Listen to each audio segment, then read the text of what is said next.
Here's the thing that we really have to understand about mental illness. Mm-hmm. The bottom line is when you push physical symptoms inside by suppressing those symptoms by using chemical drugs, which means pharmaceuticals, you are not getting rid of that symptom.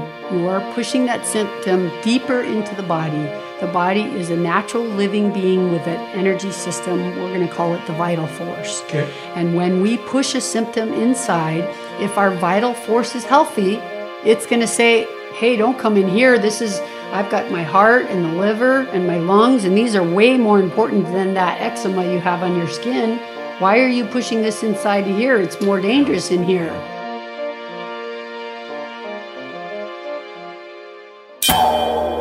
The Vidal Speaks podcast. Episode 91. Dr. Reese Halter interviews me, asking why homeopathy is important in today's world. Welcome to Vidal Speaks. My name is Deborah Vidal, former 11-year LPGA golf pro turned classical homeopath, certified plant-based nutritionist, and wellness coach.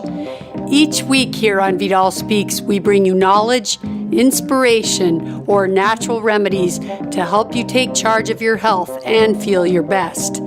I believe health is freedom and knowledge is power. So tuning in each week will give you the power to take steps towards freeing yourself from the chains that hold you back from having the energy to do all you want in life. No matter where you are in your journey of wellness, Vidal Speaks can help.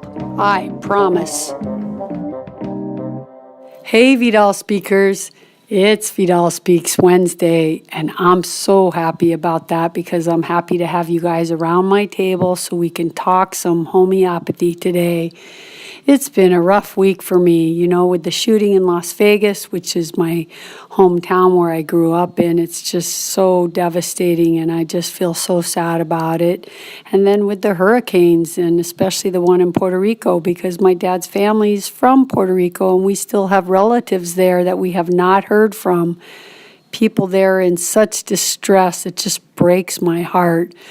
So I'm really been thinking a lot about homeopathy these days because it's times like this and these big crises that homeopathy can help so many people.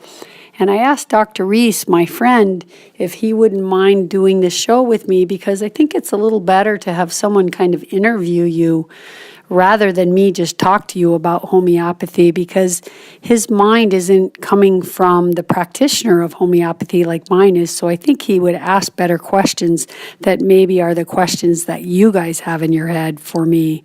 So I'm really looking forward to today because I think in today's world, homeopathy is showing more and more how it's going to be the medicine of the future for so many reasons.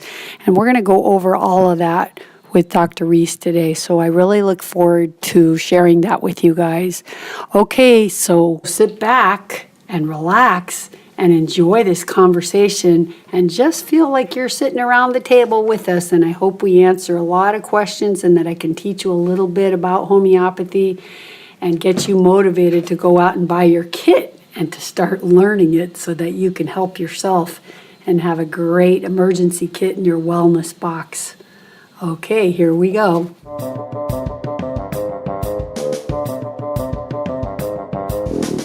Well, actually, before we go talk to Dr. Reese, I'm going to tell you a little bit about him. I know most of you out there know him because he's done a couple great episodes with me. But just in case, and for those of you that are new, I'm just going to tell you a little bit. Dr. Reese Halter's passion for the environment is lifelong. He's a powerful voice for the bees, trees, seas, nature's wellness science, and saving nature now. Dr. Halter is a distinguished conservation biologist, an award-winning broadcaster, and prolific writer. He has the unique talent of making current complex environmental issues accessible and compelling to any audience. He believes that human beings are terrific problem solvers, and for every issue, there are at least 3 solutions. His passion to protect our planet is contagious. Dr. Reese Halter is an eco-stress physiologist, specializing in Earth's life support systems. Okay, you guys ready? Now, hope you enjoy our chat about homeopathy as future medicine. Okay, here we go.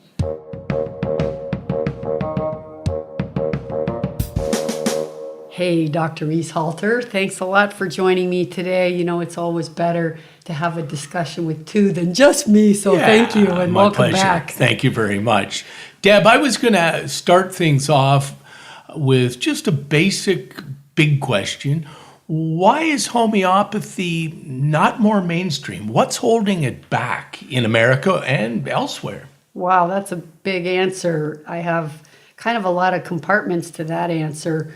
First of all, one thing that's holding it back, which I'm not really in agreement with, is insurance.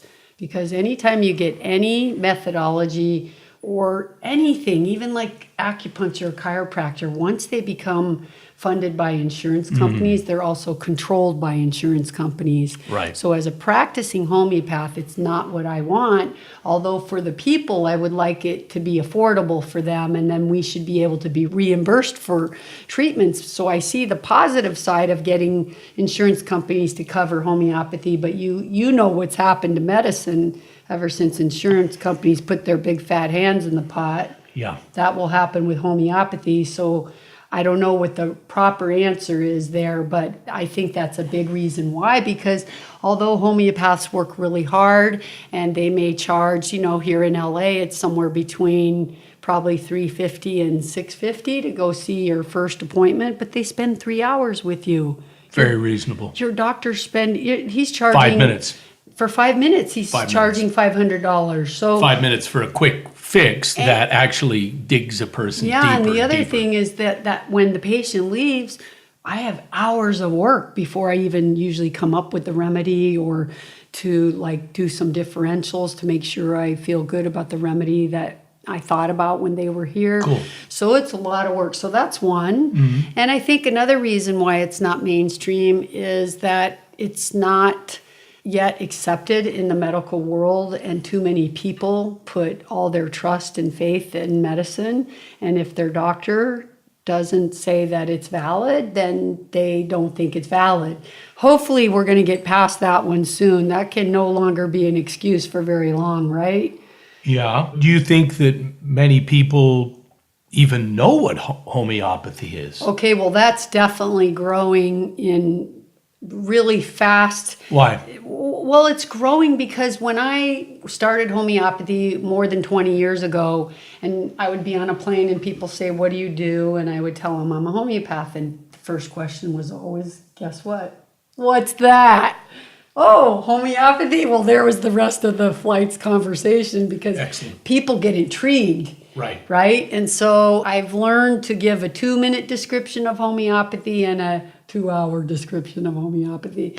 But that's true. Most of them didn't know. But today, more and more people know. And you would be surprised because even, like, it's a third world country medicine, really, because in India, they can't afford the doctor first. So they go to the homeopathic person. Which, by the way, ladies and gentlemen, is the way it used to be.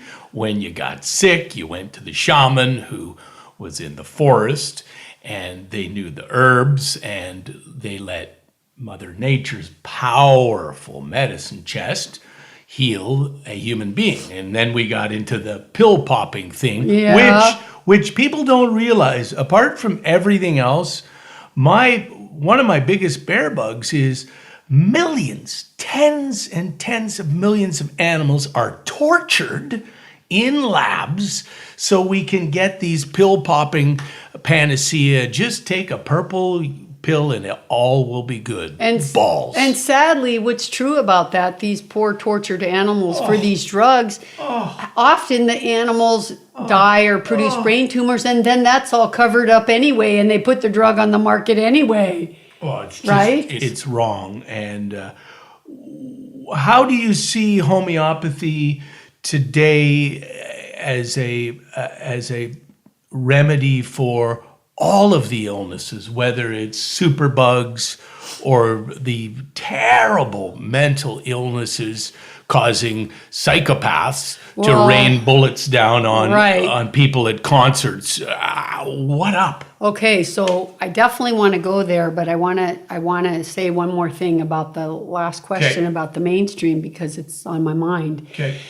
Now, from the point of view of the homeopath and becoming a homeopath, that's not an easy road.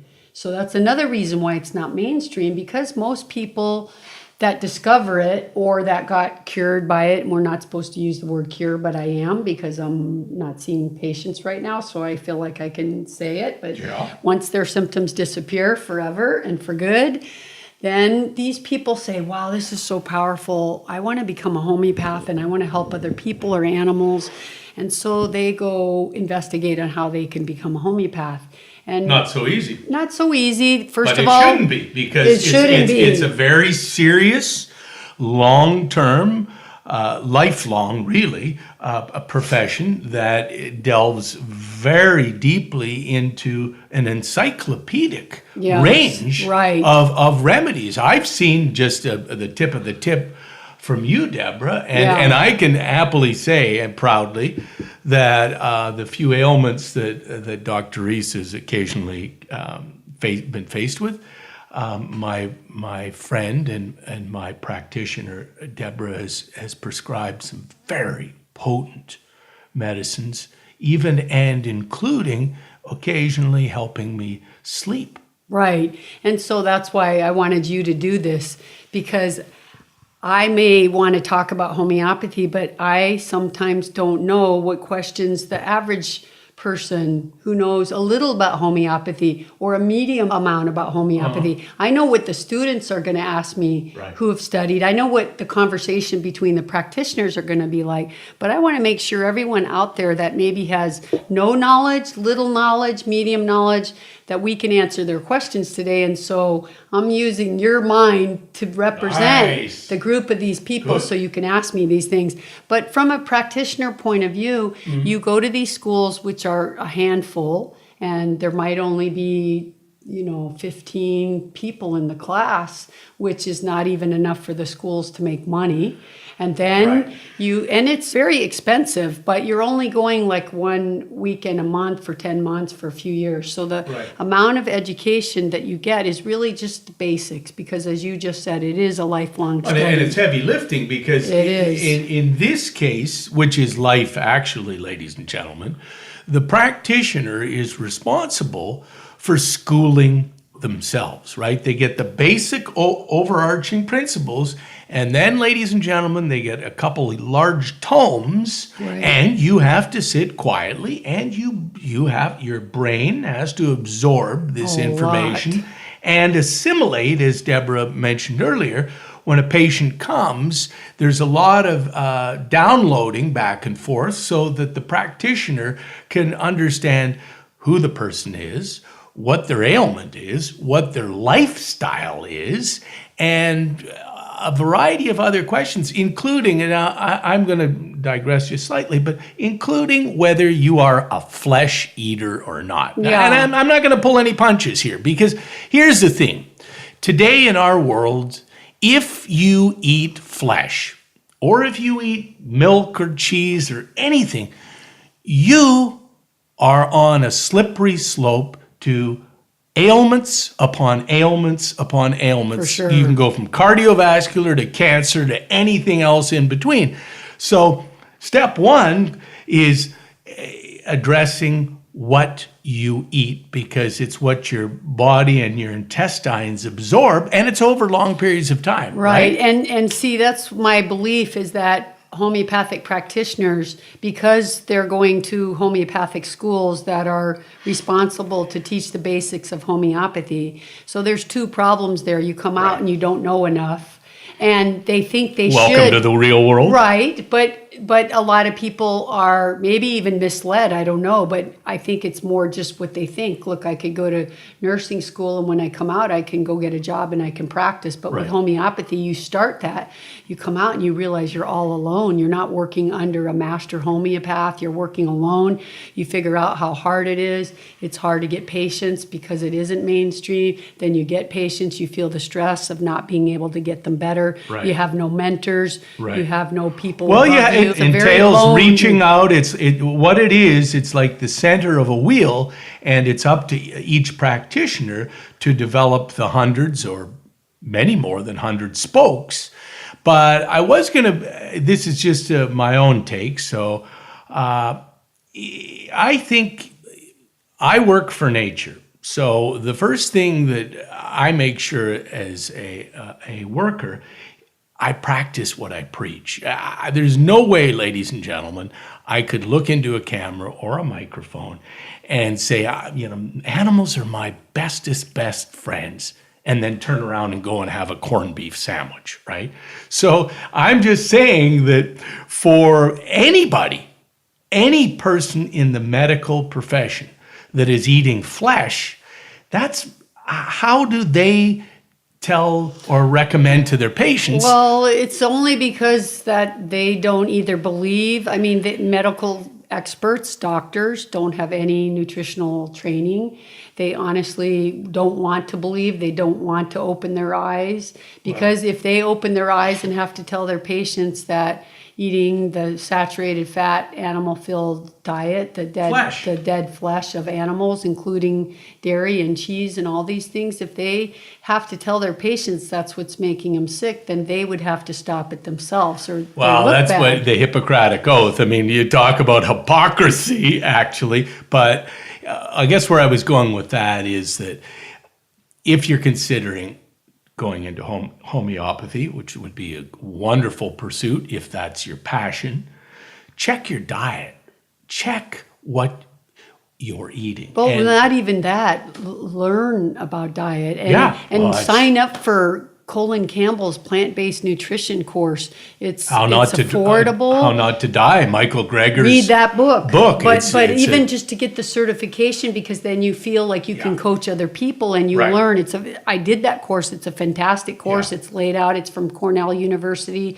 It's unbelievable. But that's what I was saying is Yeah. I think that homeopaths, look, I'm probably the only vegan homeopath in all of Los Angeles. Yes. But I'm also one of the few homeopaths that counsels my patients in nutrition and lifestyle medicine.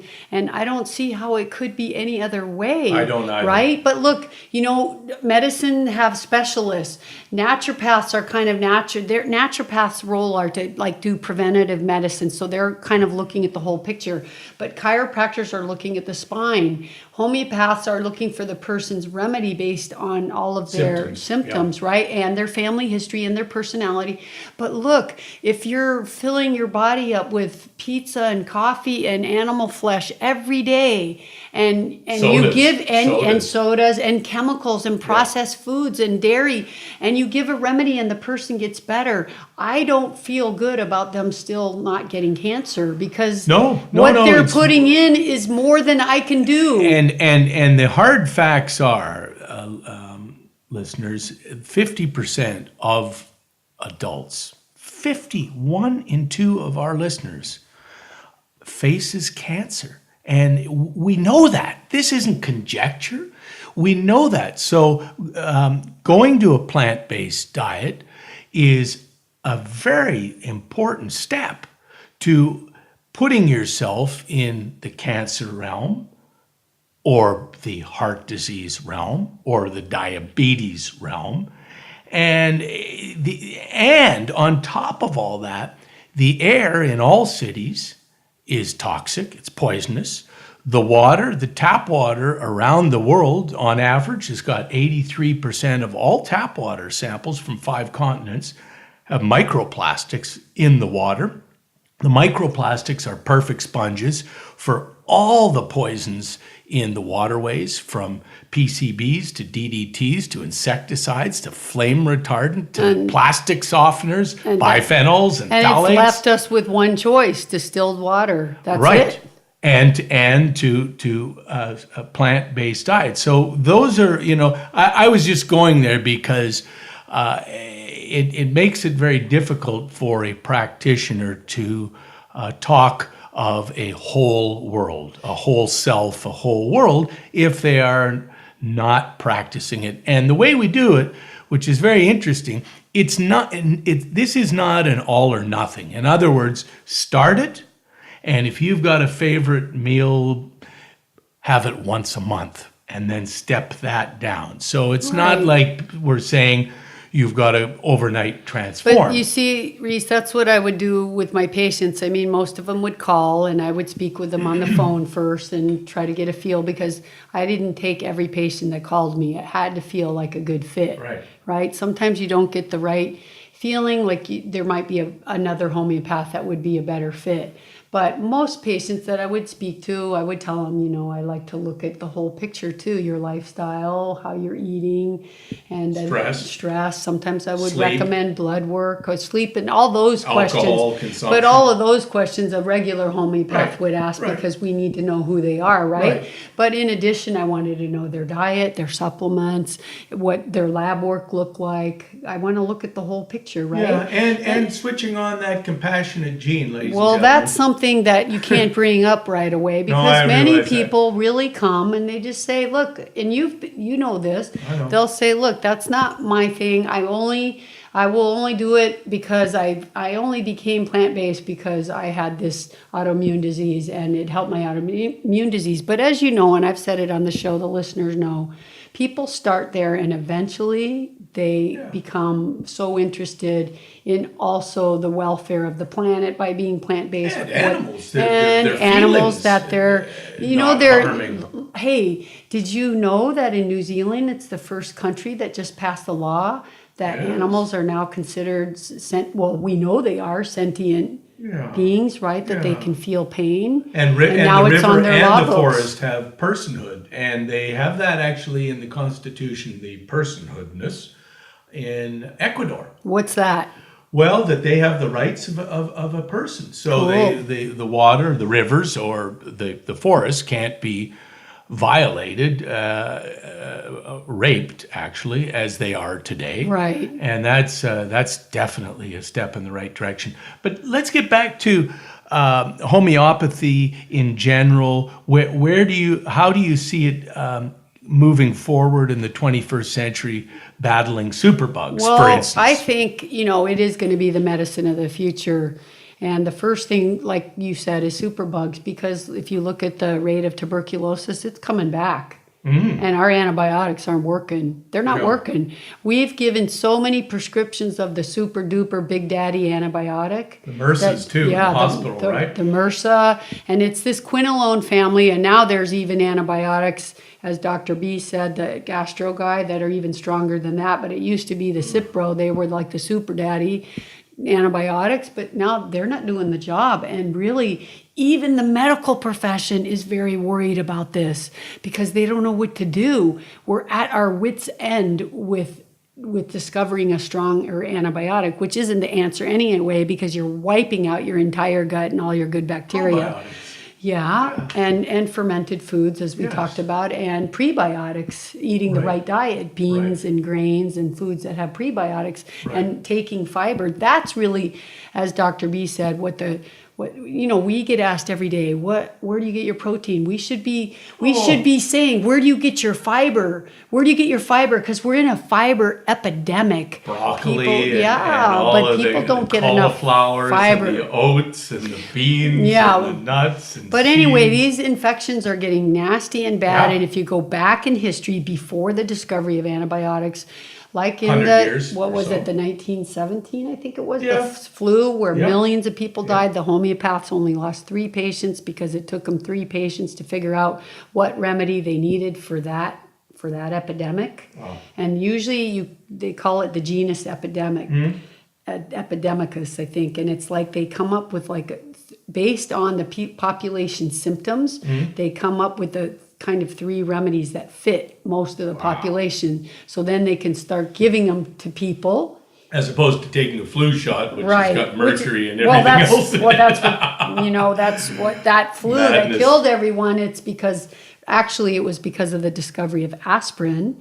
And so they took aspirin for their fever, suppressed their fever, and they all died of pneumonia. So Aspirin, please. by the way, salicylic acid comes from the willow bark. Yeah, and you can take it as a herb, much safer. Yes. But please, listeners, always know, do not suppress a fever with aspirin, ever, ever, ever.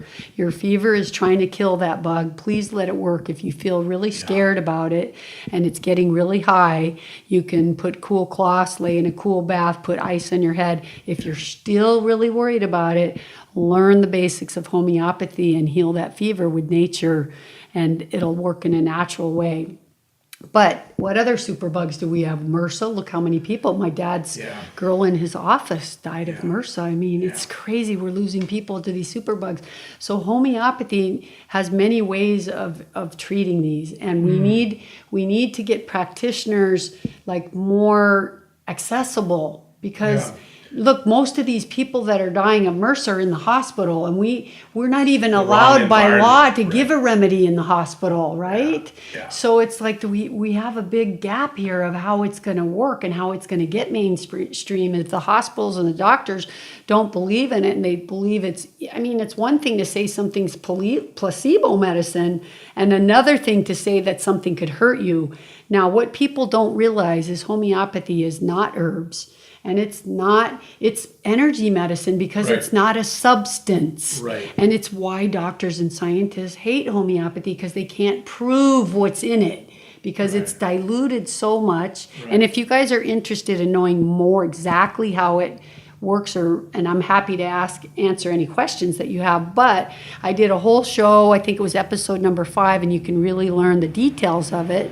So please, Well worth a listen. Yeah, please go back and listen to that. Today, I really want to talk more about, how we need to just bring homeopathy into the mainstream, and I just want to get the word out to all my listeners. So, And mental illness. Tell me, I can't help but think this atrocious act recently in Las Vegas, where a madman checks into one assumes, checked into the hotel with many suitcases, because the amount of ammunition that rained onto thousands of people, or hundreds in anyway. my hometown. What's going on? What Okay, can so be done? here's the thing that we really have to understand about mental illness. The bottom line is, when you push physical symptoms inside by suppressing those symptoms by using chemical drugs, which means pharmaceuticals, you are not getting rid of that symptom. You are pushing that symptom deeper into the body. The body is a natural living being with an energy system. We're going to call it the vital force. Okay. And when we push a symptom inside, if our vital force is healthy, it's going to say, hey, don't come in here. I've got my heart and the liver and my lungs, and these are way more important than that eczema you have on your skin. Why are you pushing this inside to here? It's more dangerous in here. And so, if you have a strong vital force, guess what happens? It pushes it back out on the skin, and the doctor goes, darn, that's like the strongest cortisone I've ever used, and your body, it won't get rid of this eczema. Well, you should be thanking your vital force for being so strong to not let it push in, right? Yeah. And so then I'm just using a simple thing, but it could be an inflammation. It could be so many things we take drugs for, right? So if you think of the disease getting deeper, the deepest form of it being pushed in is into the mind. Oh, all right. Into the mind. Yes. So first, let's say you have a arthritis, and you take a drug and you push in that inflammation. Soon you'll have a heart problem, and then you suppress that, and soon you have a lung issue, and then you suppress that, and sometimes you go right from the first push in to mental disease. Right. We don't all go through every stage, and sometimes we can push in 20 times and not get anything yet, because our vital force was able to just handle it and still kind of work around it. But the bottom line is, mental disease, think about how many millions. We're the country with the most mental illness. But what's the correlation? We're also the country with the most pharmaceutical prescriptions. So we need to get people off of drugs and doing natural remedies like homeopathy and nature's medicine like herbs and going in nature, as you talked about on our shows. There's so many ways, and sleeping and exercise and eating a plant-based diet. There's so many ways to health. And in capital letters, detox, and we're going to get into that hopefully soon about the toxins. But since you asked about this mental illness, I mean, I don't know, Reese. Is it only me that has this idea? But every time I hear of a shooting or a crazy thing or a violent statement by a violent person, I always say, gosh, this person's brain has gone crazy. Yeah. It's full of heavy metals. It must be full of the violence is coming, and it's coming from something. And hatred. And we always, when you and I talk, we always go back to that first principles of what you expose your mind to. If you play violent video games or you watch violent videos, all of that layers at the back of your mind, hatred or rage or anger. And I caution anyone to be very careful what you see, what you let expose in, yourself, and what certainly what you allow your children to regularly see. And even with thoughts or being around people, like I know it's very difficult. One of the biggest jobs of being around a homeopath is you're around sometimes very sick people. So they come to you and they're very in a deep state of grief. Maybe they've lost their child. Maybe they've just got the horrible news they have cancer and they're crying. Right. And it's so like you want to help them so much, but you can easily take on that energy, and you have to always constantly work at kind of cleansing yourself and not being too, kind of in their energy field at the same time being able to help them. Right. And so just being around a negative person sometimes is too much, right? Or having a really negative thought all the time. Absolutely. And many of us, certainly in Los Angeles, but not exclusive, when we go to work every day, we're in our cars a lot, and there are very aggressive, very moneyed negative talk radio, sadly, personalities who are spew venom. Ladies and gentlemen, maybe the most important thing is, where do you find your enjoyment? Where do you find joy? Where do you find your gratitude? Where do you find your awe? Can you find those words on a regular basis during your day? And if you can't, well, maybe we should all together begin to look in places like outside. Yeah. Do you have a garden? Do you have a little pot on your balcony? Do you take a walk in a green space or down your street where there are a few trees? And as Deborah just mentioned, what are you thinking? Are you thinking of axe grinding? No. Are you thinking a happy thought? Yes.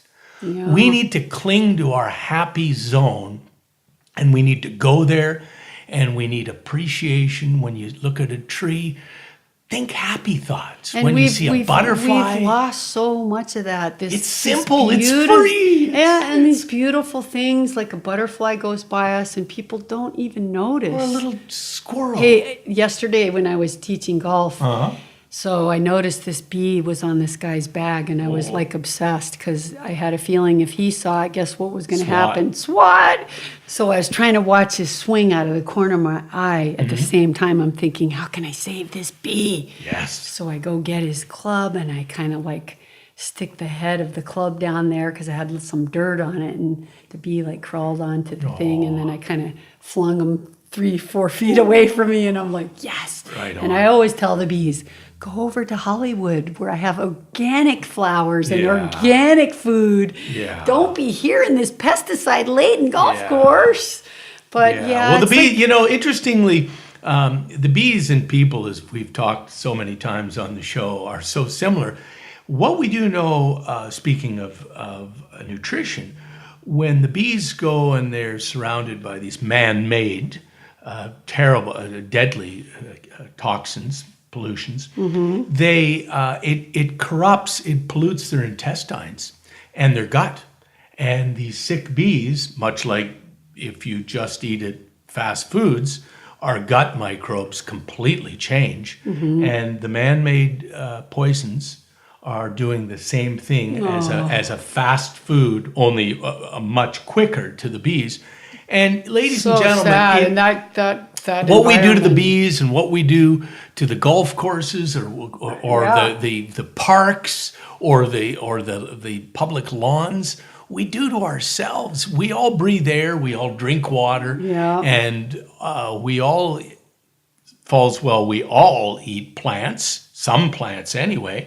And if we cover them with poison, that's in us. Well, right? and you can't walk barefoot in any of these places because it's all Roundup now and pesticides. And now it's even more toxic to take your shoes off when that's what we're meant to do, is to get the energy from the at earth. home, we earth, right? Yeah. There's another thing. If you just step into your backyard in bare feet, assuming you're not using any man-made chemicals, the energy from the earth helps us recalibrate and hook in, and that's obviously why we all meditate, because we want to hook into the natural flow of The Earth's oneness energy. of Earth's Yes. energy.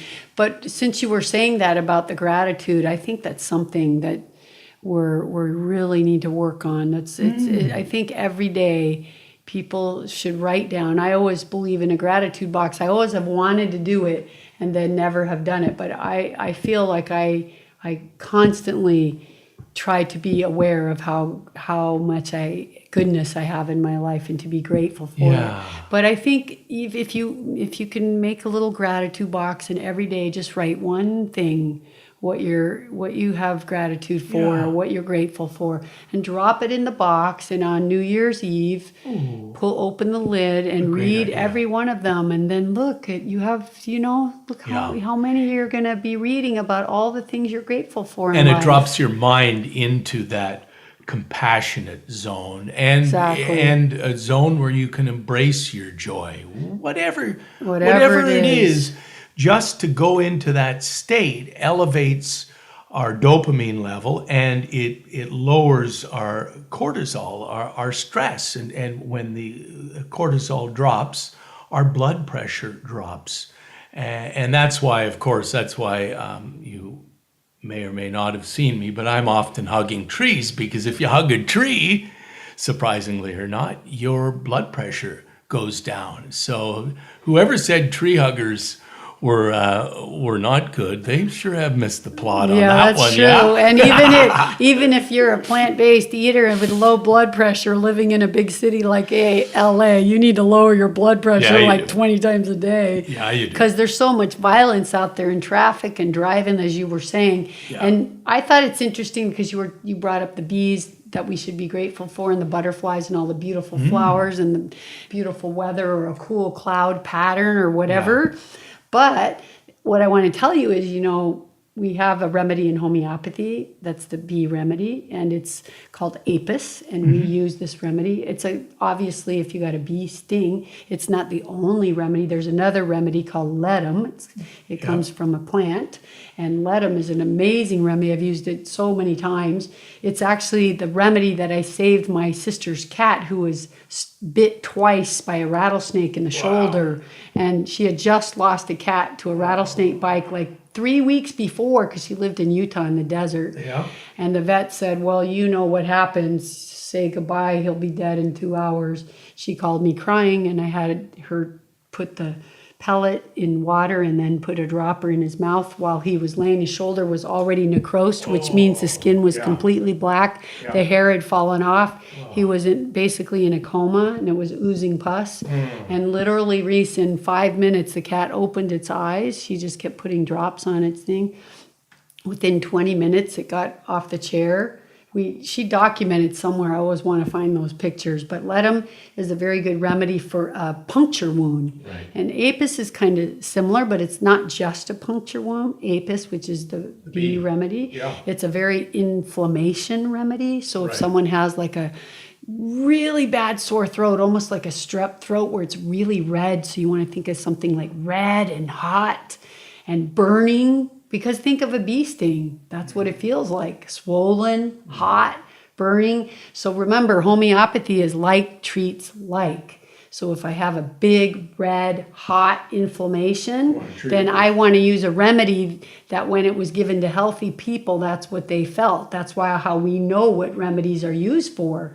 So the apis, the remedy is for big, red inflammations. Could be in the throat, could be a wound, could be even a bee sting. Right. But I've given apis for a bee sting and it didn't work and they needed to let them. So it depends about all the other modalities too.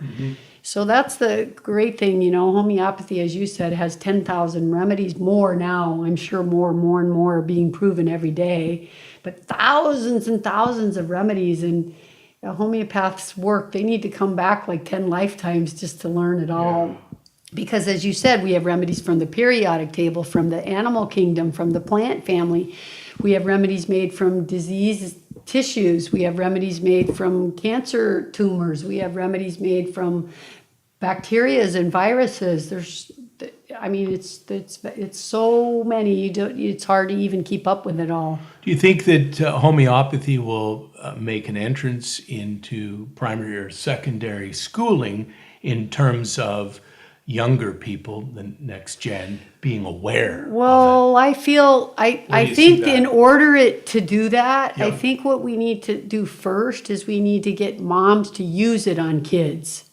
And so then kids get the idea that it's normal. I have kids in my practice that they get a boo-boo and they say, Mommy, I need arnica, instead of, can you put a Band-Aid? Right. Their sentence is, Mommy, I need arnica. Excellent. Right? Excellent. So once moms see how great homeopathy is and they can treat almost every little acute ailment your kids ever get, stomach aches, colds, flus, sneezy, allergies, whatever, but even chronic problems like horrible ear infections, or even, homeopathy is for anything, because you're not treating the disease, you're treating the person. Right. You're treating the person with the disease. So if the person has cancer, or the person has allergies, or if the person has rheumatism, it doesn't really matter. But the more complex the disease is, I see it as more layers of illness on top of illness. The suppression. So to me, it's much harder. Yeah. But that doesn't mean it doesn't work. But the problem is that I think the state of health today is so complicated because of all the vaccinations, all the poisons, all the toxins,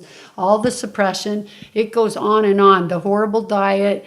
It's so complicated. The last years, I'm just kind of on a hiatus, as you know, from my practice, because I don't feel like I can do that and do my podcast, because I want to be able to speak the truth and not feel like I am putting myself at any risk. Right. So I elected to stop that. But honestly, patients were so complicated. I'm sure. And we all are. So we all have sick. deep stories No, and we layers. do. But layers but upon layers. Environmentally complicated. Oh, absolutely. This is what I mean more. Yeah.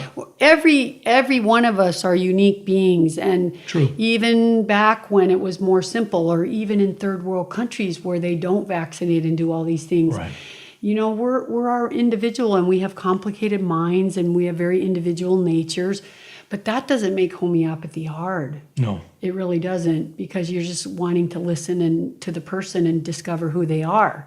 It's not a counseling, it's not my advice. But when you have environmental layers of blockage, that's what I want to call it. They're blockages.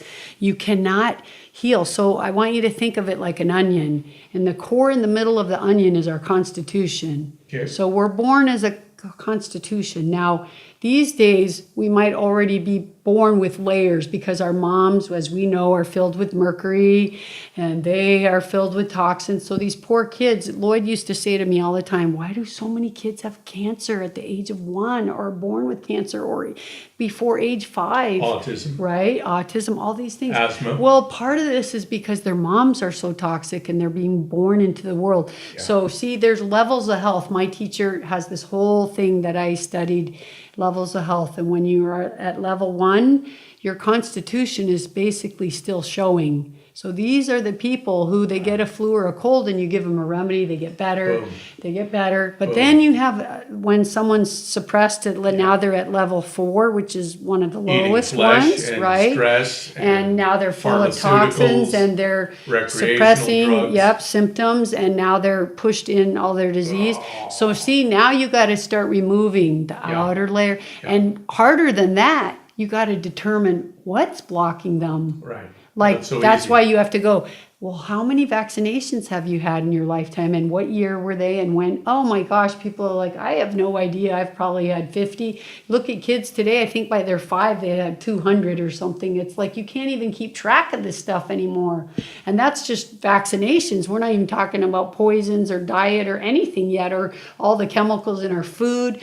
So it's gotten to the point where human health is really at a turning point. I mean, it's no surprise our life expectancy is going down, but that's why I feel like homeopathy in some way is going to be the savior, because what else do we really know of? Okay, herbs and nature's medicine, that's where it's all at. I put homeopathy in that category. Absolutely. It's all natural medicine and natural remedies.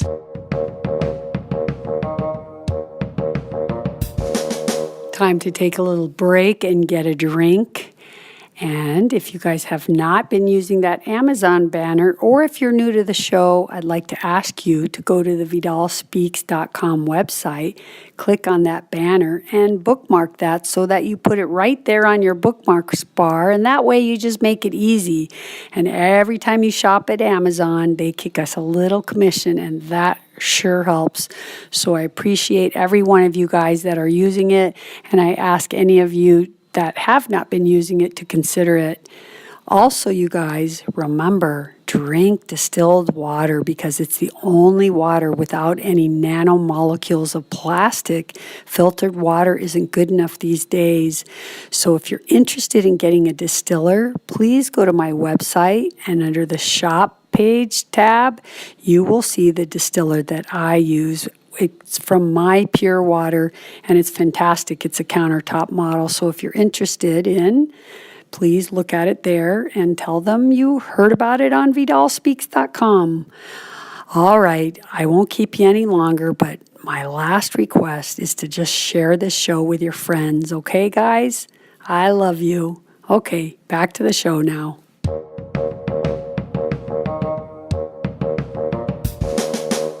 So does that mean we need a better web presence? Or, I mean, I'm still, how do we get society more aware, or even to embrace it? Okay, the first way to do that is my advice to everyone out there, and it's why I'm doing what I'm doing with this podcast, is to teach everybody as much as I can through this show. And every person out there should learn homeopathy in a basic way for themselves, their family. Learn 10 remedies. Right. Learn 10 remedies. You know how much and put good? them in your medicine chest. And put them there, Right. and learn 10 remedies. Learn one and then learn another one. Is there a particular site where someone can go, or does it just Google homeopathy 10 top remedies? Or I mean, what do you suggest? I would suggest, like, there's a little magazine called Homeopathy Today, and it's very much Online? It's also in print too, Okay. both. You can But get it online, both 'cause ways. most people are right. You can get it online, both yeah. ways. Yeah. And you just subscribe to it, and Okay. it's that kind of a magazine for kind of the average lay person. It's not a magazine for practitioners, although practitioners might get it and put it in their waiting room and read an article or write articles. But it's a great magazine because it's for moms and dads and regular people, athletes who want to learn, and they Right. kind of do little things where they teach you little acute things, and and then you just go on other websites and you read. There's so many people that write, and you know that you could. There's even websites, I don't know the name of them, but if you go on to my homeopathic website, which is lahomeopathy.com, Yeah. and you look under my resource page, you'll see a bunch of websites that I recommend there that you can go to, because there's even symptom finders now where you list your symptoms in, and they'll give you some suggestions of remedies. There's even apps. Right. So you can do that. And I just tapped in into my trusty Google 10 top homeopathy remedies, and lots comes up. So any which way. That would be, I've always often asked my practitioner friends that, what 10 remedies would you recommend? And the magazine, Homeopathy Plus, is that what? Homeopathy Today. Okay, well, something comes up right off the hop, 20 homeopathic remedies, and then the next one is 10 common homeopathic remedies. So whatever you do, I guess it also, life is a wonderful journey, and it really is a journey. It's opening our minds, and it's trying new things, and we, as a society, we have no alternative but to make this shift. That's the thing. And Reese, if you had 10 things you would like to have ammunition for in your medicine chest, like 10 ailments, what things would you find important? Well, for me, even though you're not a person that's hardly ever sick, what would you want? I'll tell you what I have. I'm a big essential oil fellow. I love basil. I use eucalyptus. Right. I use peppermint oil. I have oil of oregano, wild oregano, which is a potent oil. I also use a tea tree. Right. But I'm talking about, that's the remedy. Yeah. But what ailments would you want to be armed for? Well, the airborne. So when I travel, I always have my 10 ml bottle of eucalyptus oil, and one drop on the palm of my hand, and the inhaling the whiff helps keep our lungs healthy. So trying to like get the airborne viruses out from taking hold of your system. What else? Yeah, and I also oil of oregano is one of the most potent. It's like a catch-all for disinfection. Yeah. It's an antimicrobial. It's an antibacterial.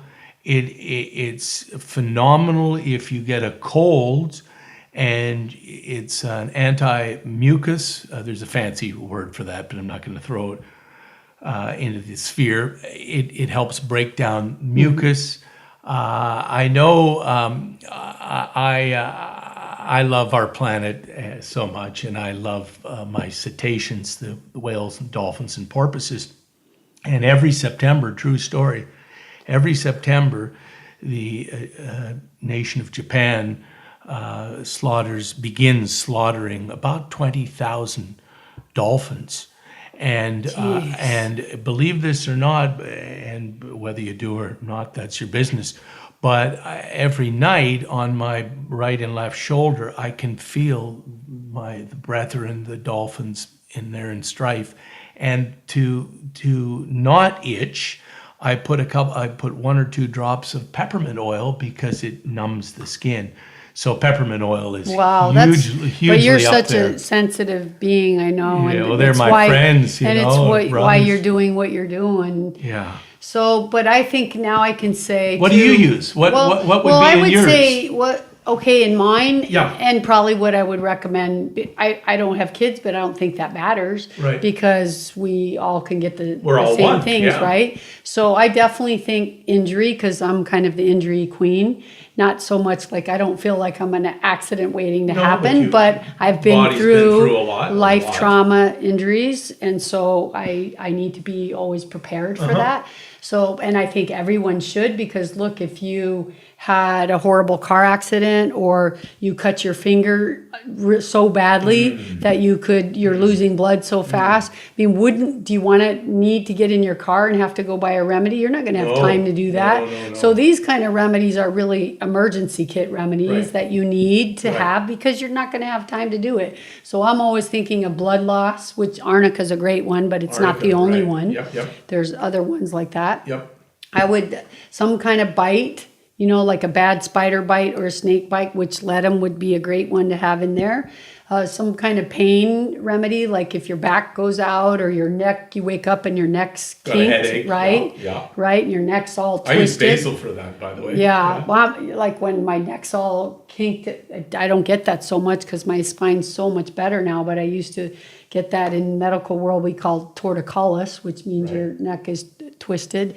But bryonia is a great remedy for that. The common line of bryonia is they hurt to move. Right. So when you have an injury, like even a sprained ankle, and it can't put any weight and it hurts to move, you think of bryonia. Okay. Bryonia is also a good flu remedy. So Right. I would want a remedy for when I get an influenza. Yep. And there's loads of those, but I would have a few of those, Okay. like bryonia, maybe rust tox. And then I would want a remedy because I tend, when I get a flu, for it to go in my lungs. Right. What So, do you use for your... well, bryonia is a good Okay. also pneumonia remedy, but phosphorus is a great pneumonia remedy. Uh-huh. And then there's kind of a deep remedy that people couldn't get on their own. It's called tuberculinum. It's made from the Right. tuberculosis infection. And I always have that in my house because that's a remedy that's actually been my healing remedy of my life. And so I have that. And then, remedies for like stomach pains. Let's say I got food poisoning. Another acute one you need to have in your house. You can't go drive while you're in the middle. I use ginger, but yeah, what would you use? Well, I mean, ginger's great because it stops the nausea, but if you're violently throwing up and can't get out of the bathroom, it's like diarrhea and vomiting, which is a severe food poisoning that can put What do you use? I use arsenicum album first. That would Wow. be, and honest to God, I can tell you that when I've given it to people in that state, like you now know our farmer that we buy the lettuce from, Shu. Yeah. One day I went there and he was in the truck all green, and his wife, whose name is Deborah, says, "Oh, he's doing so badly." And I needed to go to work, but I got on my scooter and I drove home and I got my remedy, arsenicum album, and I drove it back to him and I said exactly this. Take a spoonful of this, hit the bottle 10 times, take a spoonful of this. You'll do one more big vomit and that'll probably be the end. And he did it, and he just Wow. puked one more huge time. Wow. And then that was it. And he laid down. Of course, you're weak and you're tired because you're dehydrated, right? After right. all that vomiting Right. and the diarrhea. Right. So then the next remedy that steps in, which I would always have in my emergency kit, is China. And another name for China is Cinchona. So it's two different ones. But that's the amazing remedy of kind of reviving from the dead from dehydration. So I always start my food poisoning by stopping the vomiting and the diarrhea. Right. And then I fix the dehydration with the China. So you see, that's probably not even 10 remedies that I've mentioned here. But if everyone had those 10 remedies, I mean, look how many things. And all of those remedies cover other things. Like I said, bryonia is a great, like, kink neck or hurt back, but it's a great pneumonia and a great flu remedy. I think the bottom line is just don't be overwhelmed. And even if you want to start with one, go buy arnica and go read about arnica and buy a little book about arnica. And I have books on that podcast that I did about homeopathy to recommend which books are good to learn from. But honestly, Reese, I think the answer to the question is that people, we can't rely on everybody else. We gotta learn it ourselves. And even if you don't want to be the expert at it, that's okay. You can do so much good work with 10 remedies, with 5 remedies. So The mere fact you've expanded your understanding that these remedies are available and that we all require them in our medicine chest because, as you say, accidents and bugs and flus and colds happen. Yeah. And there's nothing more annoying or infuriating if you don't even have something and have to then try and go to the store. And you see, I also don't see it going into the schools if moms don't know what it is, right? But if moms use it and their kids grow up with it, and then the kid at school is sick and the kid says, I need some arnica or I need some bryonia because they've learned their few remedies, right? And if moms don't want them to be treated any other way, that, power's in numbers. If we all start knowing and using homeopathy at home, don't you think that the people can take it mainstream? Because Yeah. That's what they want. Yeah. Right? Yeah. So we got to Baby learn. steps. Yeah, it's baby steps. So it's kind of like backwards to think it's going to come in our schools before we bring it to our schools. Right. Right? Right. Because if teachers start seeing the little baggies of pellets in the kid's pocket, or the little bottle of a remedy with a label on it, or the oregano oil, essential oil in the pocket that the mom's put in there for the kid to rub on his temples, or the peppermint or whatever, then they may go, hey, what's that? And maybe that curiosity, right? So it's about teaching our kids first at home. Yeah. And teaching ourselves enough to help ourselves and our kids and our pets. Yeah. You know, and as you know, from treating you when you lost your puppy, how hard that was. Look at griefs. That's another remedy I would have in my kid. Yeah, the grief, and I think that the great thing of living on planet Earth at this time is that Mother Nature has all our cures, and it really is a matter of us understanding where to find them or how to source them, and also understanding that it's not often these remedies are not just a pill. They're not a purple or a green or an orange pill, and they're certainly not meant to be dispensed the way that everything is being dispensed today. And going back to our first principle of nature, and taking control of what you're eating and what you're putting in your temple, your body, whether you're tall, whether you're short, whether you're wide, whether you're thin, your body is your temple.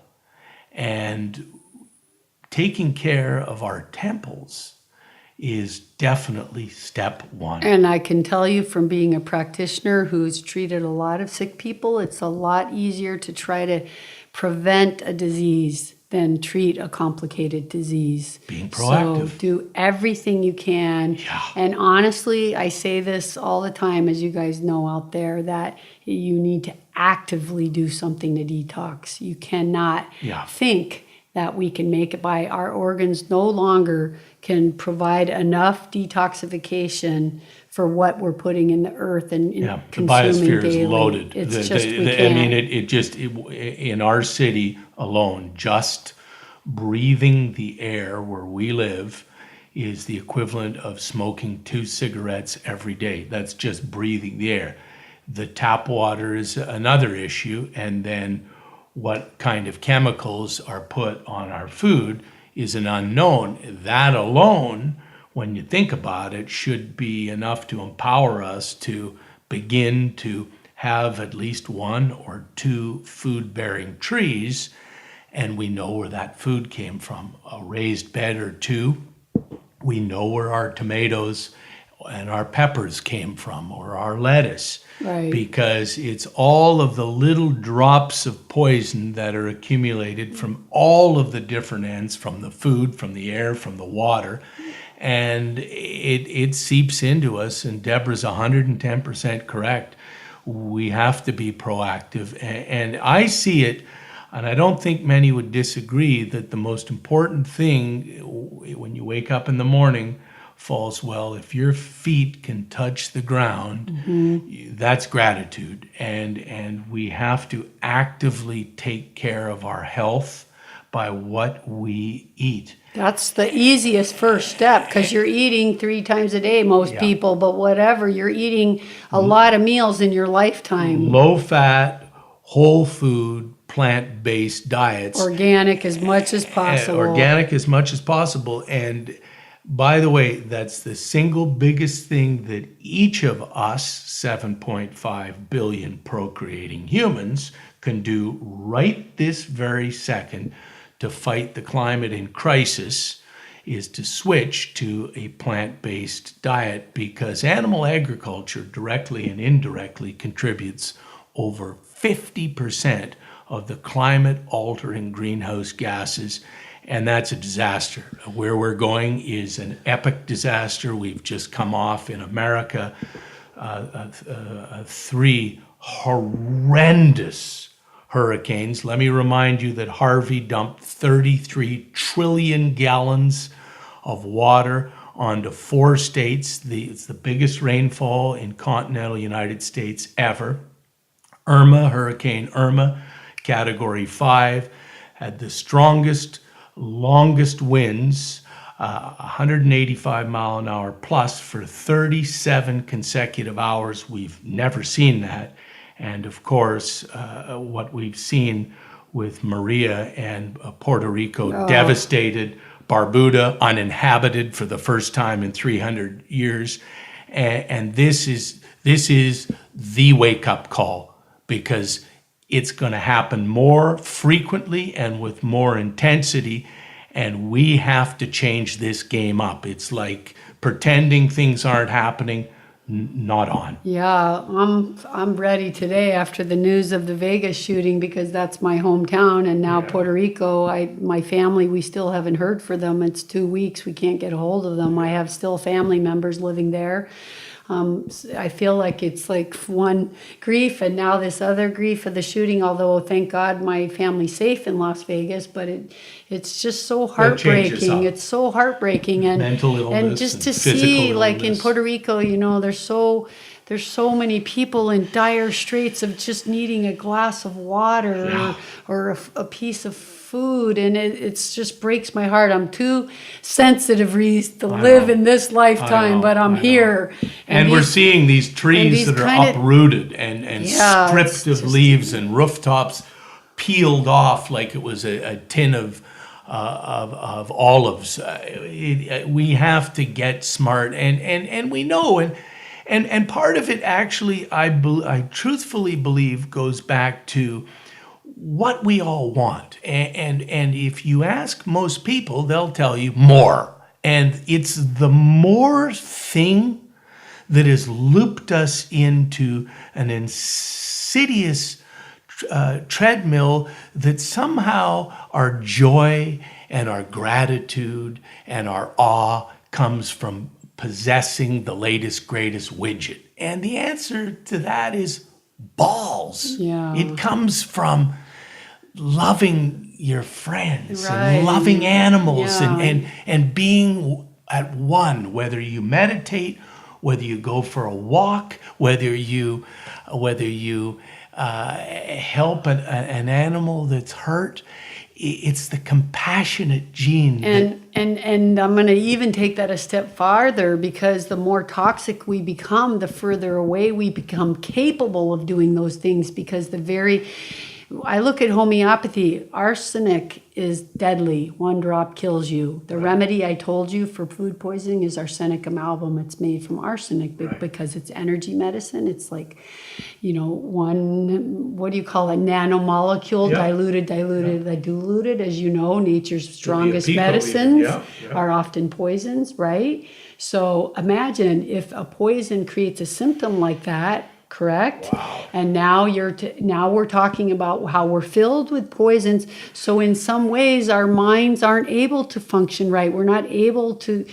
At some point, we might not even be able to be compassionate anymore, because the side effect of that poison could be some violence or something, right?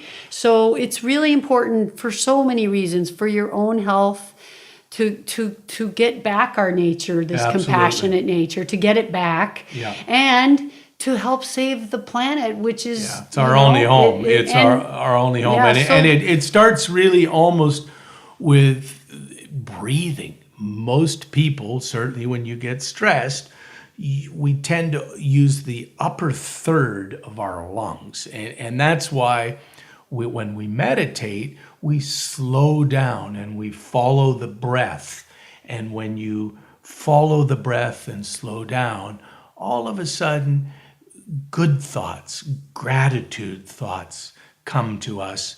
And that's why we follow it up with a lovely walk in nature, because we're filled with joy and enjoyment. And Reese, one of the reasons I wanted you to do the episode with me, because it's easier to have a discussion and you ask questions than just to do it on my own and guess what people want to know. But also it's just a good discussion about health and how in a very toxic world, people, what they can do, and to feel somewhat hopeful.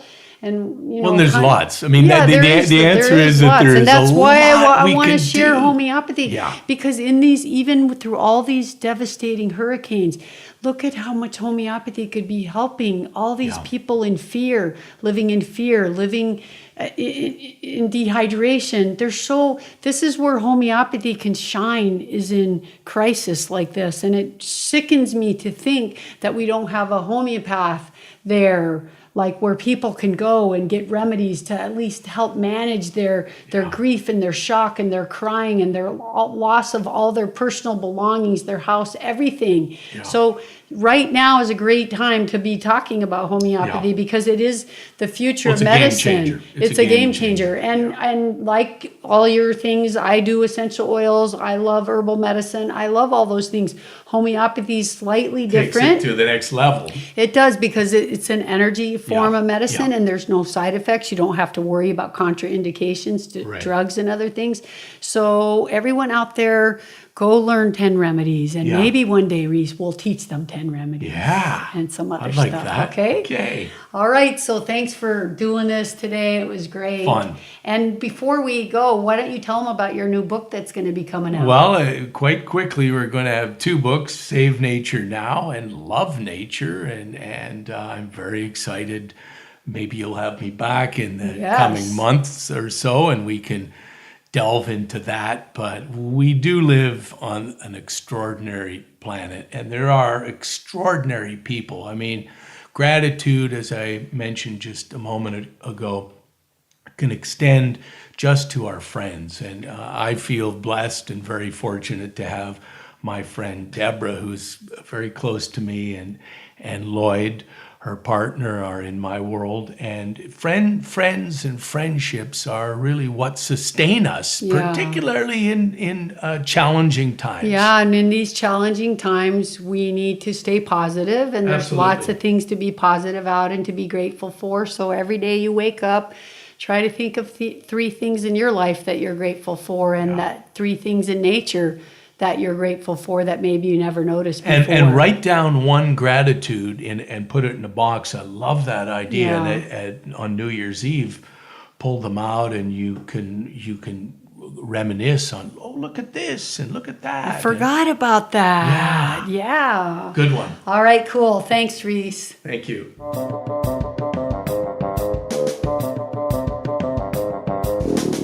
So I hope you enjoyed our conversation, you guys, and I hope you learned something. I'm very adamant about every one of you out there learning something about homeopathy. It's an incredible form of medicine, and it's energy medicine. So although there's lots of natural remedies out there, homeopathy is one of the best ones, because there's no contraindications with other medications, and it's energy, and it's so powerful.